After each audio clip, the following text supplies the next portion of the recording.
ഇപ്പോഴും നമ്മുടെ കുട്ടിക്കാല ഓർമ്മകളുമായി നിൽക്കുന്ന ചില രുചിക്കൂട്ടുകളില്ലേ, അല്ലെങ്കിൽ നമുക്കത് ഉണ്ടാക്കി തന്ന ആളോടുള്ള സ്നേഹം കൊണ്ടുമായിരിക്കാം. അങ്ങനെയുള്ള ഒന്നാണ് എനിക്ക് ഈ മുട്ടയിട്ട് ചിക്കി പൊരിച്ചെടുത്ത മുരിങ്ങയില തോരൻ.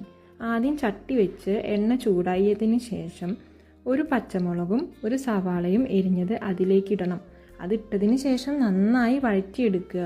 വഴറ്റി വരുമ്പോൾ അതിലേക്ക് ഒരു നുള്ളു മഞ്ഞൾപ്പൊടിയും കുറച്ച് മുളക് പൊടിയും ഇട്ട് നന്നായി ചൂടാക്കി എടുക്കണം.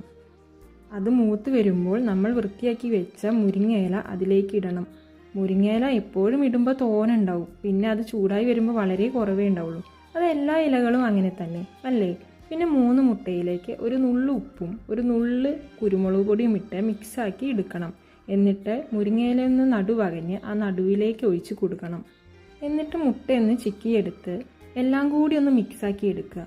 അപ്പോൾ അതാ നമ്മുടെ മുട്ടയിട്ട ചിക്കിപ്പൊരിച്ചെടുത്ത മുരിങ്ങയില തോരൻ റെഡി. പണ്ട് നമ്മളെല്ലാവരും സ്കൂളിലേക്ക് ലഞ്ചിനായി ഇത് കൊണ്ടുപോയിട്ടുണ്ട്. ഉച്ചയ്ക്ക് അത് ചോറിൻ്റെ കൂടെ കഴിക്കുമ്പോൾ എന്താ ഒരു മണം, ടേസ്റ്റ് അല്ലേ?